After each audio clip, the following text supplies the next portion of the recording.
What is a material defect? There's no definition. If you are the seller, my recommendation is consistently over disclose. Because everybody has problems with their house during your home ownership. Everybody has to fix and repair things. We all run into that. I'm interviewing Maureen Ostien today. She's a real estate lawyer, a top lawyer in the Exton area with lots of experience. Great advice from her that is going to keep us away from lawsuits and courtrooms. Check it out.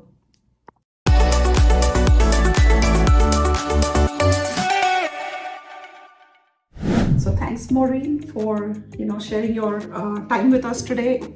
We're here in the office. Maureen Ostien, lawyer, who's going to tell us a little bit about real estate law and what she does and how she helps buyers and sellers with real estate and anything related to legal issues arising from there. So tell us a little bit about yourself, Maureen. So my name's Maureen Ostien. I have a private firm with my partner Elizabeth Lubker, so we're Lubker Ostien Law. We worked for years with other attorneys, and then in 2021 we ventured out on our own with our own practice, and which, as I said, Lubker Ostien Law. We're located in Exton, right above Coldwell Banker. I think that's how Bella knows me. Yeah. So I've been doing real estate probably since 2000. I've been an attorney for over 30 years, but I started venturing in on real estate and representing a lot of, we actually represented a bunch of HOAs in a former law firm that I worked at, but did a lot of other real estate in that respect. I moved on from there to another firm where I started representing a number of developers, and still did on the side other transactions. We had a lot of clients that are individual clients. And then when the development business kind of set down, now my practice is varied. I represent sellers, I represent buyers, I even deal consistently with giving referrals and consultations to even realtors who have questions to help them with their clients or questions about their own potential legal liability. Beyond that, we're talking about sales. I've done the other realm of real estate. There's a whole other avenue of easements, there's land development, there's zoning, and I do all of that as well, which is not kind of what I think we're focused on today with Bella. She's focused on just the sale of residential, maybe commercial properties, but yeah. I do all of that as well. A land dispute between, real estate entails a land dispute between neighbors. I have literally going to court next week for an ejectment action where my client purchased a property through a sheriff's sale and cannot get rid of the owner. Yeah. Landlord tenant matters. I'm with the Chester County Bar Association referral, and I think I might be the only attorney they refer landlord tenant matters to. So real estate encompasses way more than what we'll probably talk about today, but I do handle all of that. So you represent the individual, the homeowners or tenants, landlords. Landlord, tenant, I've represented landlords and I've represented tenants. I've been to landlord tenant court, even in Coatesville, the small claims courts. The small claims courts aren't just on landlord tenant matters, even in the buyer seller disputes in a real estate matter. Following the sale, if there's something below the jurisdictional limits, small claims court is up to $12,000. It's a lot easier to go to court. I tell most of my clients at that point, go on your own. I kind of walk them through, help them through that aspect of doing it on their own, because the issue is it's very expensive to hire an attorney to show up in court where the ability to get a final judgment is hard, because in landlord tenant court or small claims court, you can always appeal it up to the Court of Common Pleas, which is our local court here in Chester County. I know that's getting a little too technical here, but here's the thing. I myself was involved in it, and I had to evict my tenant, right? We went to small claims court, and my lawyer basically said the same thing, and they said, this was many years ago, they said, you don't need me, you go ahead and fill out the paperwork and do this. So is that the first step that you recommend for little disputes? First, talk to a professional and just do it on your own? I think any dispute you have, you can always consult a lawyer, and we have free consults, and then we have consults that we'll do where we're going to sit down and actually do legal work for them. But we cut our price normally on that.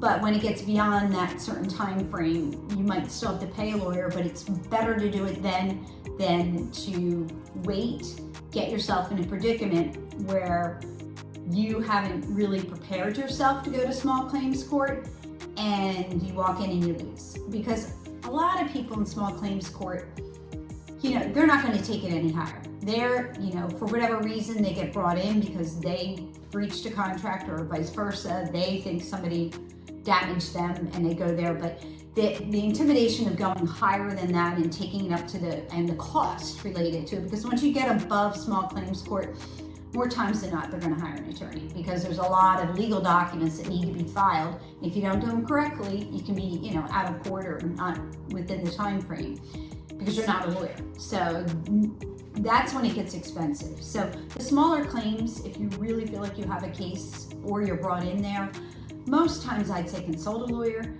get some advice, get some direction, and then go on your own. So one of the ones that we had worked on together was there was some dispute with some water situation, like the guy upstairs and downstairs, and then this property was being sold, and we didn't want any cloud on the title by the HOA. That's the one we worked on together. Yes. I remember that now. Yes. When you brought it up and I couldn't remember that one. Yeah. So that is the issue. You're talking about cloud on title. That's a huge issue. There are a lot of disputes that happen nowadays when she talks about water leaking. That's a huge litigation area. I've handled a number of those claims on each side. The seller who sold it, who said, I never had a water leak, I didn't know about it. And the buyer who gets it, they get in there, they're in a new house, and all of a sudden it's, a rainstorm comes in and their basement is filled up to wherever.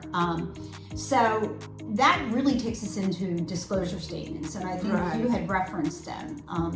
If you are the seller, my recommendation is consistently over disclose. Okay? That is I don't care if you had a water leak 20 years ago and it's fixed. If the water leak's fixed and repaired, you really don't have the duty to disclose it because you believe it was repaired. But it doesn't hurt to say, I had a water leak 20 years ago and I fixed it and this is what we did and we haven't had a leak since. Because you've now protected yourself from any liability for failure to disclose. And if they have a leak down the road, you can say, well, I told you, and you still bought the house. If you don't tell them and somehow it comes up and you're in litigation and they find out you had it, they're gonna think, yeah, they had it and they really didn't fix it and they knew. And you go in front of what you call arbitrators. If your jurisdictional amount, like your damage is less than 12, you would go, as I said, small claims court. The next level up is if your damages are less than $50,000, you go in front of 3 arbitrators. In Chester County, the same with Delaware County or whatever county you're in. I don't know if Bella's listeners are only in Chester, but it's pretty much every arbitration 50,000 and below is the Pennsylvania statutory law. So anything below 50,000, regardless of what county you're in Pennsylvania, you're going to go to arbitration. That's the amount. And if you go to arbitration, you're going in front of 3 arbitrators who aren't judges. They're lawyers like myself, who, like, a lot of them don't do any real estate, or they don't do any, it could be someone who does just simply divorce cases, and they don't really know a lot about it. And once they hear that you had a prior water leak, and you sat down and filled out the form and you didn't tell them, it just doesn't, they might say, yeah, and give the benefit of the doubt to the buyer. And then you've lost your failure to disclose claim and you owe them money. And the issue is, in failing to disclose, there's something we have called the Uniform Trade Practice Consumer Protection Law, which is a consumer protection law for any buyer of any product that or service, and it falls well within the range of buying a house from a seller. and they can get up to treble damages and attorney's fees. So you could be subjecting yourself to a considerable amount of liability that you just don't want to do. So as a seller, you're filling out a seller's disclosure, and they're asking you these specific questions, right? And the idea is, I mean, that's my instructions to them all the time, like, fill this out as truthfully as you can. Right. And disclose, when in doubt, just disclose, right? Like, yes. Will they want to know about this? This is sometimes, I have sellers who ask me that, like, is that relevant? Yes. Everything is relevant. Material defects in the property are all relevant. Just, disclose. Yeah, so it does need, as Bella says, it does need to be a material defect. Yeah. What is a material defect? There's no definition. It, again, is left up to the subjective jury, if you took the case to court, as to whether it's material or not material. Now, something structural is almost set forth. If there's a structural problem with the house, it's going to be material and you need to disclose it if you know about it. Now, the disclosure only applies to things that you know about. If you don't know about it, you can't disclose it. It's something that you know about. So, if something gets discovered down the road from a buyer and you never knew about it, that is a fine way of avoiding liability. It's just if you know about it. So when you're sitting down and filling out that form, you really, really should take it seriously, answer each question, and think a little bit in answering each question. Here's an example of what we have right now. We have a lawsuit pending where our client was the seller and is being sued for mice in the house that they failed to disclose. They didn't put that there was any, and the way it's set forth in the disclosure statement talks about infestation. It talks about pest. I can't remember the exact language. I wish it was in front of me because I could tell you, but we think it's a nuisance case because everybody in Chester County gets mice. I mean, it's just a set-in thing. But the reality is, all they had to do was really say in that section that deals with pests and rodents and whatever is, yes, I've had mice, and they would have then been able to absolve themselves of that. And they didn't, because most of us don't think that is a material defect, and we think that most people at some point in your ownership of your property are going to get mice. You live in Chester County, you get mice. You live in Philadelphia, you get mice. Somebody's going to get them. You get a termite, or Terminex, or exterminator, or somebody to come in and get rid of them.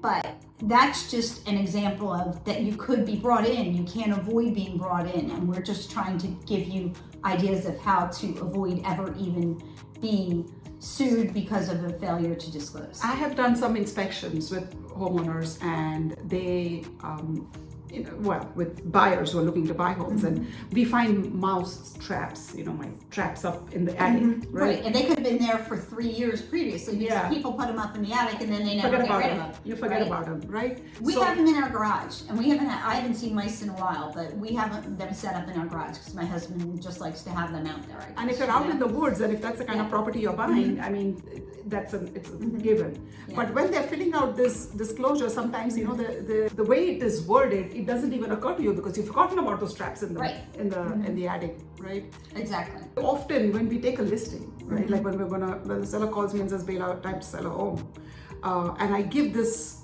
document to them, like, this is 11 pages, this is a lot of detailed information, like even things like when was your HVAC bought or installed, or when was it last serviced, and things like that.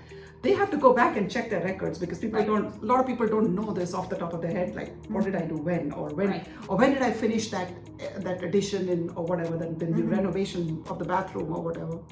So what you're recommending is take your time and fill it out. Let's not do this in a hurry. Yes. Because if after 30-40 years of living in a home, you can't remember every single thing that happened. No, and I'm not telling you have to do every big major thing. I'm giving you nuances of a couple of cases that I had that got brought in. And to me, if you disclose that you've had mice activity in the past, but as of now, we haven't had it that we're aware of in the last year, and that dissuades somebody from buying your house, then you don't want that buyer. That's how I feel. You don't want that buyer. The same with, I've had water leaks. Well, I think most homeowners at some point have had a water leak in their house. Yes. And they fixed them and repaired them. A house isn't like it's it gets issues. Everybody has problems with their house during your home ownership. Everybody has to fix and repair things. We all run into that. And most buyers understand that. They just want to know ahead of time what they might be up against. And if you over disclose, I believe if you swayed off a couple of potential buyers, those buyers weren't worth it to me, because you don't want the headache of down the road, that particular buyer buying your property and then finding everything in it wrong because you didn't put it on the disclosure. I mean, and when I say over disclose, I mean, I don't mean, you know, I had the AC serviced last week and you have to put in all the service times. No. I mean, we're just talking about, you know, just different things that are a little bigger that you might want to address in there. You know, and I'm thinking of the big things. I would never have told you, Mice, until we had that lawsuit. I really would not have. When that came in, we were pretty shocked. So you mentioned water disputes are more common, the leaks. Yes, the water, I would always tell everybody. Yeah. That water thing, just say that you've had a water leak. If you really haven't, then there's no reason to put it in there, because if they sue you, they're not going to be able to prove that you had it because you didn't have it, at least during your ownership. Even sometimes there's issues with the prior owner because they purchased it, and I had a couple cases where they bought it and they flipped it in like 2 years. So they had the prior owner's disclosure statement, which showed there was issues with it. And you know, my client said he knew there were issues, but I came in and I fixed it completely. So he didn't disclose it on his disclosure. And I would say to you, you know, I tried to say it was fixed and repaired and you'll win this, and we negotiated, but he still got brought in. Then he prevented that problem of not failing to disclose. So I know that's all we're talking about, and there are a lot of other issues, but I do see it an important. example. Like, I think yeah, it's important. Yeah, and especially if you, I mean, you know, on the buyer side, I do get, it's the buyer beware.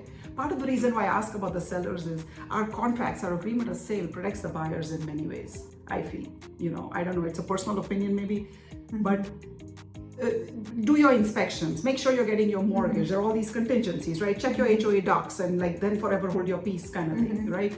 And even the title, you know, someone searching that title for you, making sure that there's no issues, there's no judgments, there's no liens. But the seller, once they get under the contract, they don't really have an out, they don't really have much flexibility. Well, that's true. I mean, and the thing about a seller is you got to make sure you want to sell, because there's something called specific performance. With the buyer, you know, if the seller breaches, they can go for specific performance, which is to force the sale of that property. Yeah. Because real estate is considered unique in Pennsylvania. So if they can't get that property, they can go to court and try to force you to sell it. Whereas for the seller, if the buyer breaches, the way our standard Contracts agreement of sale are, and everybody checks this off, is they're only entitled to get liquidated damages, which is generally the liquidated damages, the cost of the return of the deposit money. Interestingly, Pennsylvania does not have any provision in their standard agreement of sale to allow either party to recover attorney's fees. And that's kind of a shame, because New Jersey's standard does allow recovery of attorney's fees. And that is a big deal, because if you've been harmed, you end up having to hire an attorney, and you never get your full damages back because you're paying for an attorney. And you only get the deposit, that's the max. Because yeah, there the is deposit is the max. The deposit's a max, right? So unless you don't check that box. You don't have to check the box, but everybody does. Everybody does, yeah. I know. What you mentioned lawsuit. We recently, the real estate industry is going through some craziness because of this recent lawsuit, right? The Stitzer Burnett, it just got approved by the Department of Justice. Yeah, in August, no, just yesterday it got approved. Yes. Well, I don't know how, and this is really legally, I don't know if it's a law issue or an issue with you, and I don't know how you as realtors, if this is realtors, we're talking sellers or both, the realtors are going to be handling this. I haven't seen a change thus far, and I don't know how Coldwell Banker's handling it, but you know, I think most of the time the buyers were already, if you get a real estate agent, you're already entering into a listing agreement, you're already negotiating to some extent. It used to be that the seller always paid the commissions. I think because we're in a seller's space right now, maybe that won't happen, but that the seller's going to pay it all, but I haven't seen a change, and I don't know, Bella, if you have had an issue or a change in terms of negotiating. Yes. I'm still seeing it. What I did see it was reduced down to, it wasn't the standard 6 anymore a lot, or even down to 4, depending on what they were doing, because it was a seller's market. So first of all, it was never a standard 6. Right. The commissions were always negotiable. Everybody just always said it. Right, everybody said that, but in the real world, what we faced was everything was always negotiable. There are big, large companies whose main way of operation is discounting. So, we have some big discount models out there. So it was never 6%, and every time someone mentions 6, it's always assumed that one realtor made 6, it's actually split between 2, so it's 3%, even if that was the case. But yes, in terms, we have seen changes already. Not sweeping mass changes, but yes, changes are coming. Our contracts have changed. So now you can add commission. Earlier, we were not allowed to talk about commissions while we are negotiating the terms of a contract for our clients. But now we can actually, it's just like, okay, I want to do inspections. I have this deposit, this is my settlement date, and this is what you're paying my realtor. That's what our contracts will become, I think. You mean your listing agreement with your No, no agreement of sale. Oh, okay. So in the agreement of sale, when a buyer presents the offer to the seller, they're saying, okay, I'm going to do inspection. This is my price. This is my settlement date. This is the deposit I'm paying. And this is what you will be paying my realtor. That just becomes one more term of the offer that was made. The distinction lies in how the listing... I think the agreement of sale standard always had who was paying the commissions. It was always part of the standard agreement of sale. Agreement is not in Pennsylvania now. We never talk percentages on our contracts, but now we do. And because in the past, it was broker to broker. So the broker's listing contract had the commission, and then out of the commission, we paid the buyer broker a certain percentage. Right. Now we can...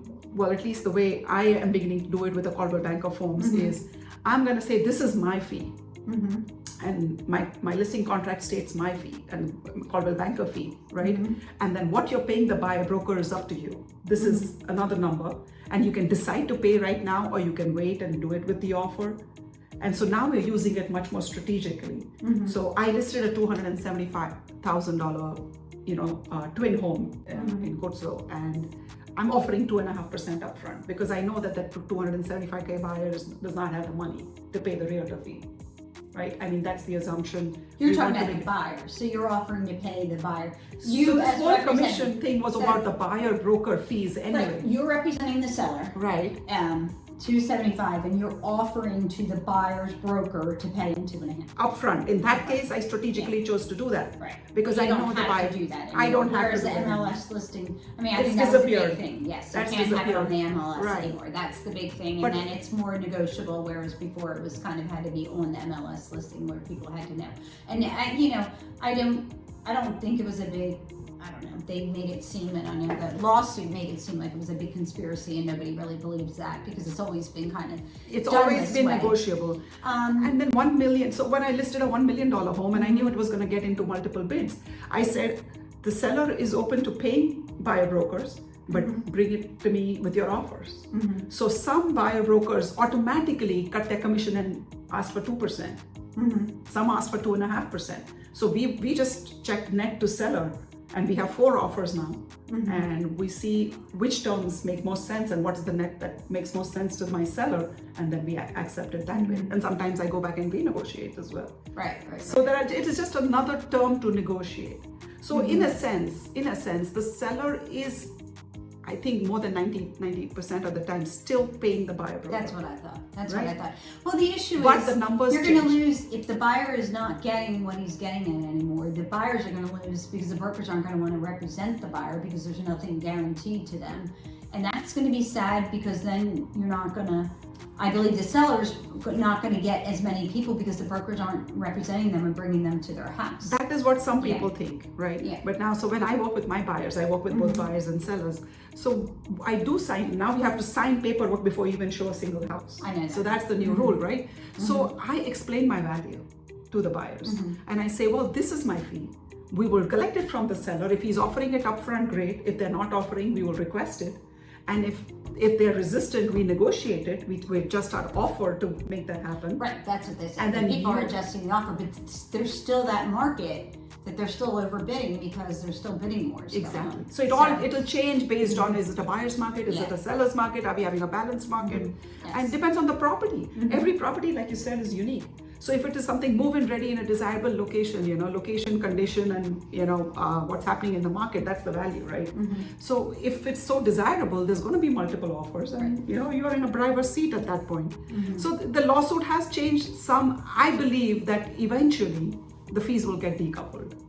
The buyers will be paying their own agent, the sellers will be paying their own agent. And the VA and the FHA rules and lending rules and all might actually be altered a little bit to allow for that realtor fee to be financed. It won't happen right away. Markets change. I don't know. I mean, next year, we could have another chat and we'll see where that goes. Speaking of, lawsuits coming back. So can you explain a little bit more about the process, right? When the client is unhappy, they're like, I need to talk to a lawyer. Bela, do you know a good lawyer? And I was like, I know Maureen Ostien. She's upstairs in my office building and I'm happy to recommend. But you don't want frivolous calls. You don't have time for them. Name 3 things that they should do before they even think of calling you? Well, it depends on what they're unhappy about. Okay. So, I mean, what are they unhappy about? So are they unhappy about... Usually when the realtor is involved, it is more the process of buying and selling, or just before or after. Nobody calls. Most of the time they don't call. Is your client a seller or a buyer or both? Any. I mean, you can, But normally the buyer is unhappy because they go in the house and there's something they thought they got something. They thought they got something and they didn't. And then they didn't tell me about that. Yeah, so the first thing you non-disclosure. got to do is look at the disclosure statement and then talk to your realtor about it. And then, see if then get somebody to find out what it's going to cost to fix that, because you're going to pay a lot more money on an attorney, even consulting them, if, there's something there, but it's only going to cost $1,000 to fix. Whereas by the time you hire an attorney and sue them, it's going to cost more. And even before contacting an attorney, if you find out what it's going to cost, then reach out to your realtor and have your realtor reach out to the seller's realtor if you're the buyer and say, hey, you had this, you didn't disclose it, will you pay for it? So try to get it resolved yourself first. I mean, that's what I would tell anybody. The other question I get at the end, that was very helpful, just first of all, find out how much it costs, because you're creating the big hullabaloo for nothing, right?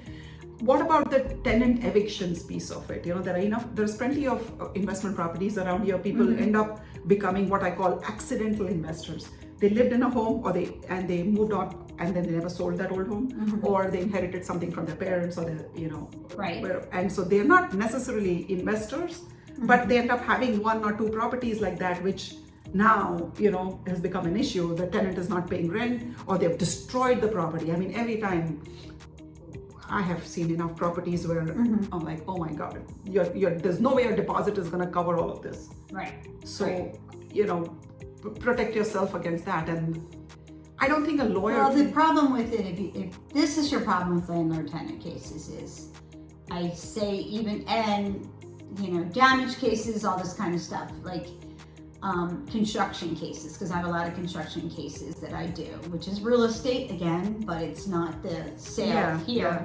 But is you can't get blood from a stone. So whoever has not paid your rent or damaged your property might not have the money to pay it. So you got to get the estimate of what the cost of repair are, and then you got to try to get it from them. But in the same time, you got to evict them, get them out, cut your losses as soon as you can. Cut your losses is the key. I think they're very reluctant to do that. And I know some people who will be like, okay, pay me $500 every month till for ever. It never works, because they simply don't have the money. No. Right? I mean, that's your problem. Before you ever rent your property to a tenant, you have to do your due diligence. You can do background searches. You can literally go on the dockets of magisterial district dockets and see landlord-tenant actions that they might have been involved with before, and wherever they lived before. You can find out, there's these people who are moving from place to place, and they just pay rent for a couple months. They put the money down in the beginning. They look good. They put numbers on something. Somehow they get all this money in the bank that looks really good, and then they stop paying rent 2 or 3 months in. and they live there and they know how long it's going to take to evict, and then they talk to you and they make it seem like they're going to do it, and then they don't. So you can just look at the landlord-tenant matters and do that. You can also get any kind of referrals. Reach back out to the old landlords that they rented from before, for sure, to find out what they did. There's a trick there. What? Sorry. Every time we call the old landlord, the end landlord is really so happy to have them leave from their place. They're not necessarily truthful anymore. You know? I don't know about that one. But honestly, to your why would they care if they're already out of their place? they're not. Yeah, so they're not. To me, So- why would they care? No, but if they're not, then that's when you can't get any honest answer from them because they just want to be rid of this person. But no, to your point, So they don't need you to get rid of the person. I mean, I see what you're saying, but I don't see. Yeah. I think most of the time, you're gonna hear something negative about them. There's no reason not to. But honest. but- But basically, be careful before you rent to someone, Oh, and yeah. then Do your ongoing due diligence. and ongoing checks. I know of landlords who I'm currently dealing with one right now who wants to sell their home. 17 years they've rented and they've barely been to the house since. What I recommend is visit every year. Look at what's going You on. have to be on site. Yeah. You gotta. If you're not on site, you have to have a manager who's on site checking it out. And So doing prevention is the best form of avoiding these. So we have, my husband and I own a number of rentals. We're down to one right now. And he's probably at the one right now. He does all the stuff himself. He does everything. Wow. And, but at one point we had 4 rental properties. So just like you, it's like, he was going to retire on that, but he's still working. And we ended up, because they are hard. We've had to evict tenants. We've had to do it all. Okay, you heard it here But we've first. had wonderful tenants too. So there is a plus, and you can make money on it. And when you buy it, and you hold it for years, and you're using the money to pay off the mortgage, and then you make all the money. It's a good investment. Real estate is always going to be a good investment, even when it goes up and down. I do believe So- it. But you said something about even lawyers have had to evict tenants. Mm-hmm. I mean, you said you've had to evict one before. Oh yeah, Yeah. my So- own tenants. Yeah, exactly. Right. So this is Actually, we only did. It was actually our first tenant that we ever had in You our did. first property. yeah. I would say I left it to my husband and the realtors that we used, and they're good realtors, but they didn't search the court dockets. So when this guy was playing, it was the game that I was talking about. He had great stuff. He had this. He had whatever. He had 3 kids living with him. They went to the same high school that we had kids going to. Great, seemed like potential tenant, and then he just stopped paying, and he always had excuse. And my husband had a nice heart to think it was whatever, and then finally that he is realized. usually what gets you. And so everything. finally I got involved, and all I did was check the court dockets and saw that he had been evicted 3 other times in the last years, and was just rotating and waiting until he finally got evicted. Can you? So- how do you check? And the we court never got the dockets? money back from him. I mean, really, Nobody- you can't chase him down. That's Nobody the one that we thing. know ever gets the money Get the back. rent back. Right. So I it's know. sad to say. So. Where do you check those court dockets? Is there a link Yeah, you can so send it's us? Unified Judicial System Okay. in Pennsylvania. Uh-huh. Just Google that, and you can go in, and it will have the section will have like I'm not looking at it right now. She's pulling it up, but it'll have the docket entries or something like that. And we search by last name or something. And like that's what it is. You go by last name and you put in the county. So if you're in Chester County, you can look at Chester County. But if you know he moved there from Lancaster County, you can put in Lancaster and whatever. And it has the landlord-tenant matters that person was involved in. Just for Pennsylvania. But they have similar things in other states. So if somebody moved from Jersey or somebody moved from Delaware, you can just kind of find out where they lived and then look into that through, because most of the states have a public website where you can find, not only does this unified judicial system have landlord-tenant matters and small civil matters like all the small claims court matters, but it also has all the criminal records too. You can do a criminal background check on them too. Same thing, name and everything. You can find out the guy's been just arrested for stalking and harassment. You might not want him. So we have the National Tenant Network that will pull up stuff like that. Okay, yeah. So I would say criminal background check and all those kinds of things. Definitely financial. I would, get their pay information and ask for pay stubs. Not just them filling out a form saying I make this. Let's get the backup documents to show they really make that. Thank you, Maureen. This yeah, was I'm very really helpful. happy. We were supposed Thank to you. chat for 15 minutes and I could talk to you How long is forever, it? I think. But this is great. It's Oh, goodness lot of me. good, I do have to get back. lot of good information Thank for you. us. Thank you so much for doing Thank this. you. I Bye now. appreciate it. Take Thanks. care.